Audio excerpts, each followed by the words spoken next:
Assalamualaikum warahmatullahi wabarakatuh. Bertemu kembali dengan saya, Ibu Siti Tienti Wahyuni Nasution, Magister Pemikiran Islam dalam bidang studi Sosiologi di SMA Islam An-Nizam, Medan. Apa kabar anak-anak? Semoga semua dalam keadaan sehat walafiat, tetap semangat belajar sosiologi, karena sosiologi wonderful. Siklus pemberdayaan komunitas. Sekarang kita membahas hal ini ya. Pemberdayaan komunitas tak dapat dilepaskan dari siklus pemberdayaan itu sendiri. Pemberdayaan komunitas merupakan suatu kegiatan yang berkesinambungan dan diharapkan terjadi peningkatan kualitas dari satu tahapan ke tahapan setelahnya ya.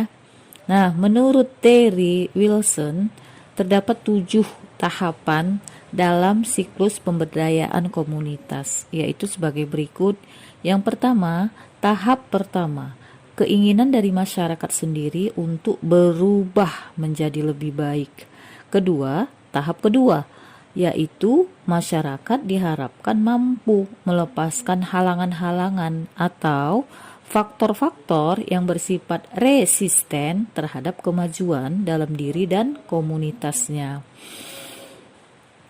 Yang ketiga, tahap ketiga, yaitu masyarakat diharapkan sudah menerima kebebasan tambahan dan merasa memiliki tanggung jawab dalam mengembangkan dirinya dan komunitasnya.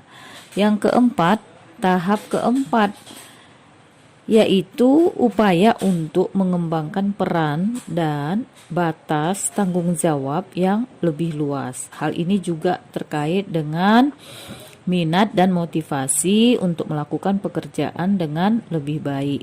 Yang kelima, tahap kelima, ya. Di sini peningkatan rasa memiliki yang lebih besar, menghasilkan keluaran kinerja yang lebih baik.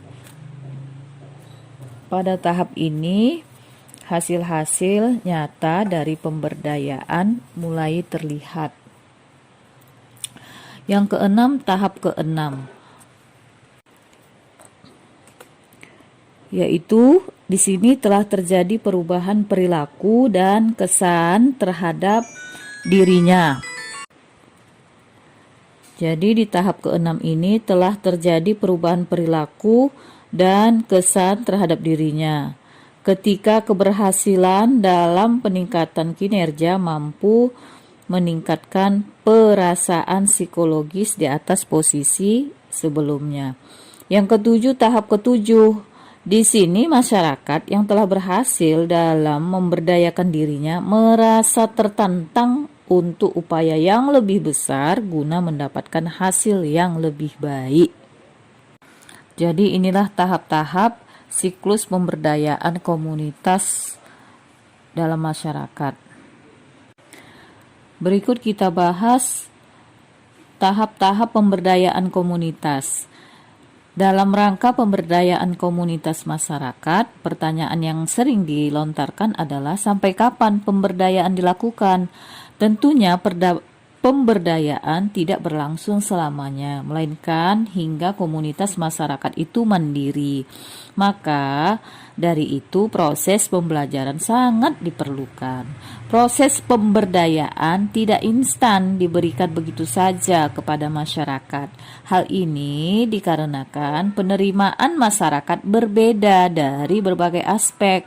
Namun harus ada tahapan-tahapan yang dilakukan atau yang dilalui agar pemberdayaan berjalan secara optimal.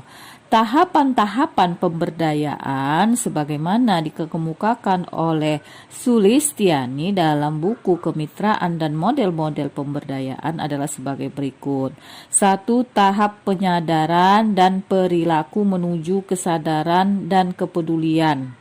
Yang kedua, tahap transformasi kemampuan berupa wawasan pengetahuan, kecakapan, dan keterampilan sehingga dapat mengambil peran dalam komunitasnya.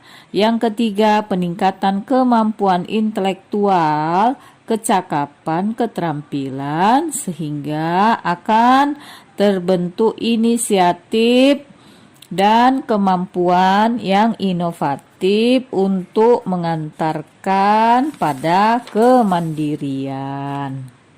Nah, ada lagi tahapan-tahapan proses pemberdayaan komunitas yang dipaparkan oleh Terry Wilson. Nah, kalau beliau ini tahapan-tahapannya adalah sebagai berikut. Yang pertama, awakening atau penyadaran. Pada tahap ini, masyarakat disadarkan akan kemampuan, sikap, dan keterampilan yang dimiliki, serta rencana dan harapan akan kondisi mereka yang lebih baik dan efektif. Yang kedua, understanding atau pemahaman. Lebih jauh dari tahapan penyadaran, masyarakat, itu yang pertama ya, diberikan pemahaman dan persepsi baru mengenai diri mereka sendiri, aspirasi mereka, dan keadaan umum lainnya. Proses pemahaman ini meliputi proses belajar untuk secara utuh menghargai pemberdayaan dan tentang apa yang dituntut dari mereka oleh komunitas. Yang ketiga, harnessing atau memanfaatkan. Setelah masyarakat sadar dan mengerti mengenai pemberdayaan, saatnya mereka memutuskan untuk menggunakan bagi kepentingan komunitasnya. Yang keempat, using atau menggunakan keterampilan dan kemampuan pemberdayaan sebagai bagian dari kehidupan sehari-hari. Nah, berikut adalah aktor pemberdayaan komunitas. Perjalanan pemberdayaan komunitas tidak terlepas dari peran aktor pemberdayaan itu sendiri. Pertanyaannya adalah, siapa aktor dari pemberdayaan komunitas? Aktor pemberdayaan komunitas terdiri dari pemerintah, swasta, dan masyarakat. Kegiatan dari ketiga aktor tersebut perlu dirancang untuk memberikan kontribusi sehingga terbentuk kemitraan yang diharapkan.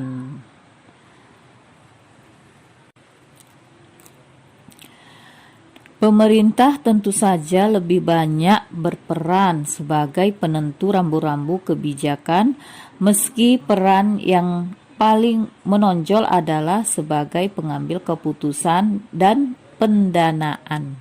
Di samping itu, pemerintah juga berperan sebagai pengontrol peran swasta agar tidak merugikan masyarakat. Adapun swasta lebih banyak mengambil peran sebagai implementasi penentuan langkah bersama dengan masyarakat. Dengan demikian, pemberdayaan akan lebih mengena kepada kebutuhan lokal. Masyarakat berperan dalam bentuk partisipasi. Tinggi rendahnya partisipasi yang diberikan berdasarkan kepada tingkat keberdayaan yang dimiliki oleh masyarakat dan kemampuan pemahaman pada setiap level dalam proses kebijakan publik.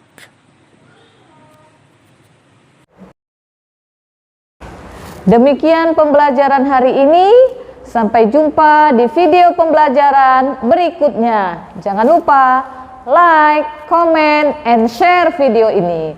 SMA Islam An-Nizam, unggul, cerdas, islami. Assalamualaikum warahmatullahi wabarakatuh.